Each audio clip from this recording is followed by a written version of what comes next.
Halo semuanya, dan selamat datang di sesi bedah cerita kita kali ini.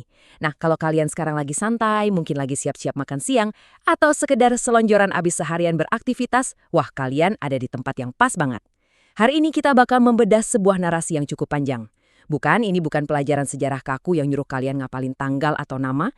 Kita bakal ngobrolin sebuah drama sungguhan, intrik tingkat tinggi, pengkhianatan, dan sebuah hubungan yang luar biasa rumit. Oke, yuk kita mulai. Kita bakal ngebongkar kisah di balik layar dari dua negara raksasa yang kalau kalian perhatiin, kayaknya selalu aja berada di ambang peperangan. Pertanyaan mendasarnya tuh gini, kenapa sih Amerika Serikat dan Iran ini bermusuhan banget? Kayak bener-bener sengit. Tiap kali kita nyolain berita atau baca artikel internasional, pasti ada aja gesekan di antara mereka berdua. Tapi tahu nggak sih, buat bener-bener paham alasan dibaliknya, kita harus berhenti ngelihat ini cuma dari kacamata politik luar negeri biasa. Kita harus ngelihat ini kayak cerita tentang sebuah hubungan yang super toksik. Hubungan yang rapuh, punya janji manis di awal, tapi akhirnya hancur lebur berkeping-keping. Ini murni kisah tentang dua pihak yang sama-sama bawa beban masa lalu yang sangat kelam. Nah, buat ngerti awal mula kehancurannya, kita harus putar waktu jauh ke belakang. Kita balik ke tahun 1950-an. Dan jujur aja, fakta ini mungkin bakal bikin kalian kaget. Apalagi kalau cuma tahu kondisi mereka yang sekarang. Di masa itu, Amerika dan Iran tuh bukan musuh, sama sekali bukan. Malahan mereka bisa dibilang lumayan deket. Iya, kalian gak salah dengar kok. Di tengah dunia yang lagi kalang kabut abis Perang Dunia Kedua, mereka berdua nih kayak teman yang gak terduga. Bayangin aja para diplomatnya ngopi bareng, jabat tangan erat, ngerancang masa depan. Semuanya tuh kelihatan harmonis dan menjanjikan banget. Ya, sampai akhirnya ada satu isu krusial yang ngancurin itu semua. Di tengah ketenangan itu muncullah satu tokoh sentral. Namanya Mohammad Mossadegh, Perdana Menteri Iran waktu itu. Dan beliau ini, beliau punya ide yang benar-benar radikal dan berani banget buat zamannya. Gini idenya. Dia pengen mengambil alih kendali penuh atas minyak Iran dari tangan perusahaan-perusahaan asing. Yang waktu itu ngomong-ngomong dikuasai penuh sama Inggris. Terus kenapa ini jadi masalah besar? Ya bayangin aja, kita ngomongin minyak. Nilainya gila-gilaan. Ini urusan aliran uang raksasa yang jadi urat nadi industri. Jadi begitu Mossadegh ngumumin rencana beraninya ini, seketika itu juga paniklah orang-orang di lorong kekuasaan Inggris. Kepanikan Inggris ini bukan panik biasa ya. Mereka benar-benar ngerasa aset terbesarnya terancam habis-habisan. Saking putus asanya, Inggris akhirnya noleh ke Paman Sam. Bantuin kita dong gitu kira-kira pesan mereka ke Amerika. Dan dari sinilah sejarah berubah arah secara drastis. Di tahun 1953, terjadilah sebuah langkah gelap. Sebuah kudeta yang didesain dan didukung penuh sama CIA, Badan Intelijen Amerika. Lewat operasi rahasia ini, mereka berhasil ngegulingin Perdana Menteri Mossadegh dari kekuasaannya. Coba kalian garis bawahi momen ini. Di titik inilah luka pertama, dan mungkin pengkhianatan paling dalam ditorehkan. Ini adalah bibit dari segala kekacauan yang bakal kita bahas seterusnya. Terus, abis berhasil nyingkirin Mossadegh, Amerika ngapain?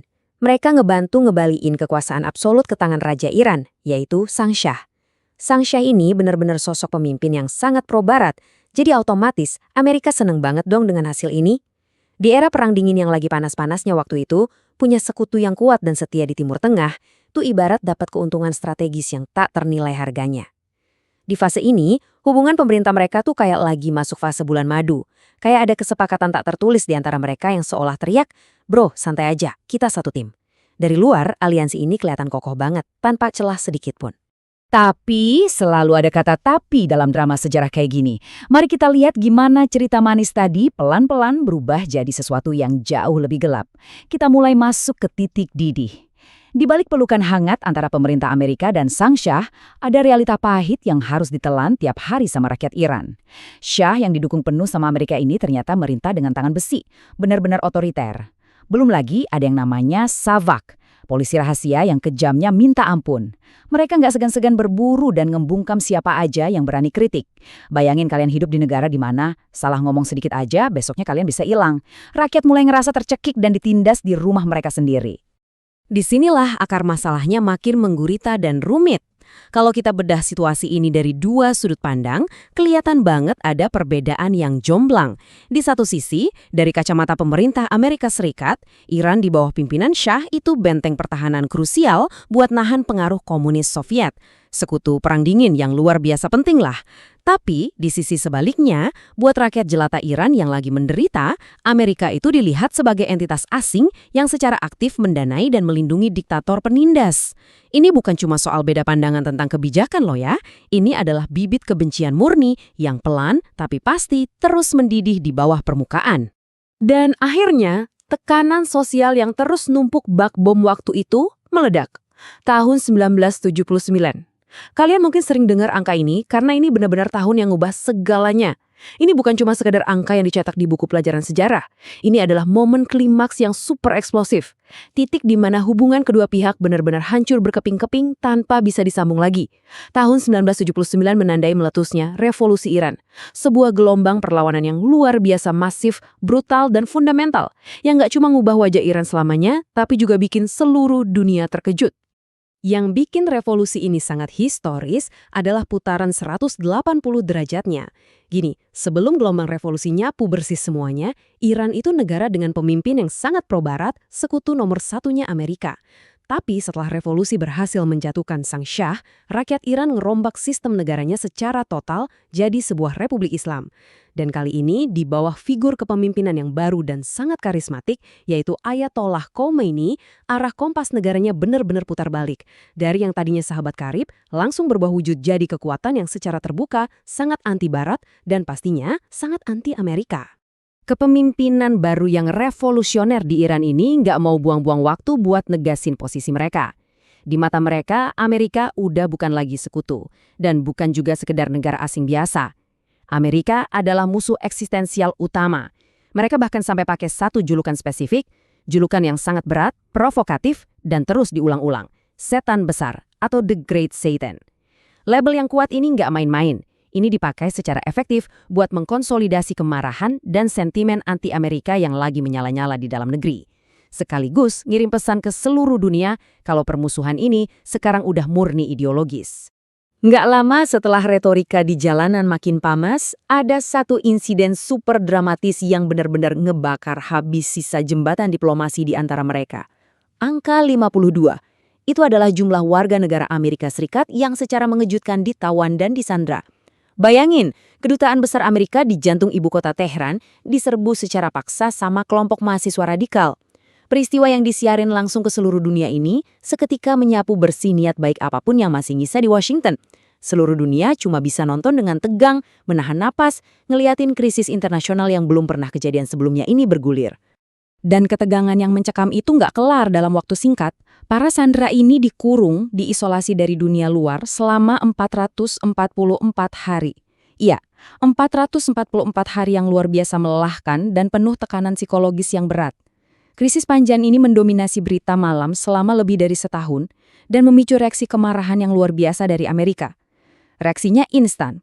Amerika langsung mutus semua jalur hubungan diplomatik secara resmi dan langsung ngejatuhin serangkaian sanksi ekonomi yang sangat keras buat melumpuhkan Iran. Sejak detik pemutusan itu, status mereka resmi terkunci menjadi musuh bebuyutan di panggung global.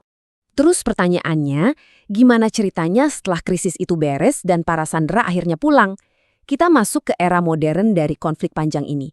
Sebuah fase yang sering banget disebut sama analis sebagai perang yang dingin tapi panas. Maksudnya gimana?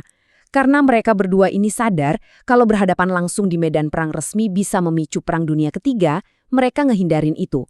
Tapi sebagai gantinya, mereka terus-terusan bertabrakan, saling sabotase, dan saling menjatuhkan dari balik bayang-bayang.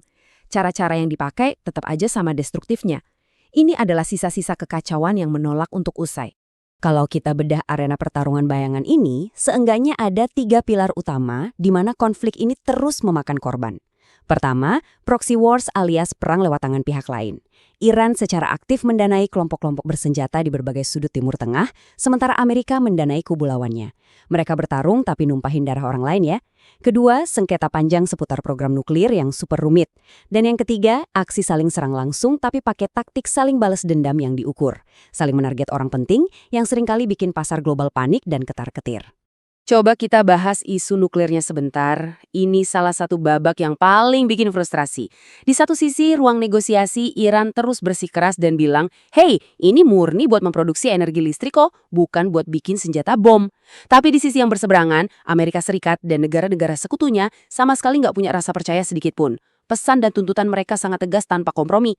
Jangan mencoba membuat senjata nuklir. Rasa saling curiga yang menembus tulang ini akhirnya berujung pada sanksi ekonomi internasional yang semakin mencekik leher perekonomian warga sipil Iran sampai hari ini. Dan ketegangan yang nyesekin ini nggak cuma berhenti di atas meja perundingan. Ini seringkali tumpah ke dunia nyata di era modern kita. Ingat kejadian di tahun 2020? Amerika melancarkan serangan udara presisi tinggi yang menewaskan Jenderal Qasem Soleimani, jenderal militer paling berpengaruh di Iran. Tentu aja Iran gak tinggal diam, kehormatan mereka terluka, dan mereka langsung membalas pakai serangan misil balistik ke pangkalan militer AS. Dan bahkan hingga detik ini, situasi keamanan di jalur maritim vital dunia kayak Slot Hormuz itu tetap berada dalam status yang sangat fluktuatif dan berbahaya. Kadang emang kelihatan tenang, tapi kondisinya sangat rapuh, siap meledak kapan aja. Jadi, kalau kita mundur selangkah dan ngerangkum seluruh narasi panjang ini, kita bisa ngeliat dengan jelas gimana lapisan-lapisan beban sejarah ini terbentuk. Ini numpuk dari dekade ke dekade. Semuanya bermula dari luka kudeta Cia tahun 1953, terus meledak jadi permusuhan terbuka pasca revolusi 1979.